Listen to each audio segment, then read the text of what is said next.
हमने पार्किंग से जुड़ी कुछ जानकारी मांगी, लेकिन बजाय उसका सीधा जवाब देने के नोएडा अथॉरिटी ने गोल गोल घुमाना शुरू कर दिया। हमारा सवाल बिल्कुल सीधा सपाट था। नोएडा में वैध पार्किंग कहाँ है? पार्किंग के लिए ठेकेदारों की पूरी लिस्ट, नो पार्किंग जोन के लिए गाइडलाइंस क्या है? अवैध पार्किंग ठेकेदारों के खिलाफ अब तक क्या कार्रवाई हुई? लेकिन नोएडा अथॉरिटी ने किसी भी सवाल का जवाब नहीं दिया। उसने सभी सवालों का एक लाइन में जवाब दे दिया कि सूचना संकलित नहीं है। नोएडा ट्रैफिक सेल के ऑफिस में आकर विस्तृत जानकारी प्राप्त की जा सकती है। अब ये नहीं समझ में आ रहा कि सूचना क्रांति के दौर में ऐसी कौन सी जानकारी है जिसके लिए ऑफिस जाना जरूरी है, जिसे मेल या अटैचमेंट के रूप में नहीं भेजा जा सकता।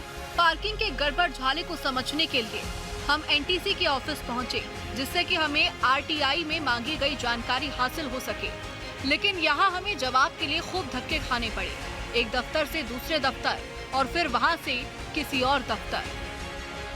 नोएडा प्राधिकरण की तरफ से जो हमारे पास लिस्ट आई वो बेहद चौंकाने वाली थी। उसके पीछे की वजह ये है, ये लिस्ट जो आप हमारे हाथ में देख रहे हैं, दरअसल नोएडा प्राधिकरण ने पार्किंग की लिस्ट तो हमें दी, लेकिन उस लिस्ट के अंदर पार्किंग स्पेस का जिक्र किया गया। इसके अलावा पार्किंग किसको अलॉट की गई है, किस फर्म को ये अलॉट की गई है, इस बारे में कोई जिक्र नहीं किया गया है। आप देख सकते हैं ये लिस्ट हमारे हाथ में है जो नोएडा प्राधिकरण की तरफ से हमें दी गई। जो सवाल हमने और प्राधिकरण के अधिकारियों से किए थे, उनसे मांगे थे उनके जवाब, वो जवाब भी प्राधिकरण के अधिकारी नहीं दे पाए। ऐसे में क्या समझा जाए? क्या अधिकारी उन जवाबों से बचते हुए नजर आ रहे हैं? काफी धक्के खाने के बाद सेक्टर 6 में नोएडा विकास प्राधिकरण के ट्रैफिक सेल से हमें आरटीआई से मांगी गई जानकारी मिली, लेकिन आधी अधूरी। नोएडा प्राधिकरण में न्यू स्टेट की टीम तकरीबन 2 घंटे तक भटकती रही, मगर फिर भी पूरी जानकारी मिल नहीं सकी। अधिकारियों ने बाकी जानकारी देने के लिए सेक्टर 19 जाने को कह दिया। हमारी टीम प्राधिकरण की तरफ से बताए गए सेक्टर 19 के दफ्तर पर पहुंची, तो वहां संबंधित अधिकारी ही मौजूद नहीं थे।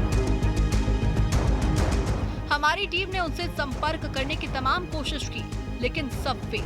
हमने उन्हें कॉल किया, व्हाट्सएप के जरिए आरटीआई भी भेजी, मगर उन्होंने कॉल तक उठाना जरूरी नहीं समझा। हालांकि जब उन्हें किसी दूसरे नंबर से कॉल लगाया गया तो कॉल तो उठा, लेकिन जानकारी देने में टाल मटोल करने लगे और सेक्टर 6 वापस जाने को कह दिया। कागजों के लिए टहलाते रहे अधिकारी। प्राधिकरण के अलग अलग ऑफिस भेजा, कॉल करने पर फोन नहीं उठाया।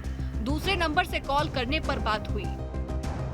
नोएडा में लगने वाले जाम और सड़कों पर हो रही अवैध पार्किंग को लेकर जब नोएडा प्राधिकरण से आरटीआई का जवाब मांगा गया तो प्राधिकरण के संबंधित अधिकारियों द्वारा संतोषजनक जवाब नहीं दिया गया और गुमराह करने की कोशिश की गई। साथ ही उस आरटीआई के जवाब में ये बात कही गई कि ऑफिस आकर जो भी वर्किंग दिन हैं उनमें आप अपना जवाब ले सकते हैं, लेकिन जवाब लेने के लिए जब आरटीआई के संबंधित अधिकारी से हम मिले तो काफ़ी देर तक इंतज़ार करना पड़ा।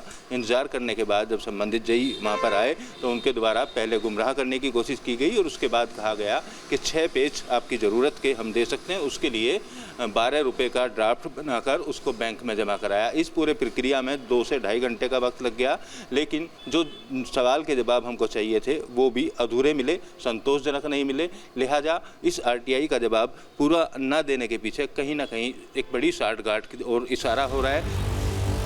सेक्टर 19 में अधिकारी से मुलाकात नहीं होने पर हम एक बार फिर नोएडा प्राधिकरण के सेक्टर 20 वाले ऑफिस पहुंचे। यहाँ भी कोई अधिकारी कर्मचारी बात करने को तैयार नहीं हो रहा था। न्यू स्टेट के माइक को देखकर संबंधित कर्मचारी मौके से भागने लगे।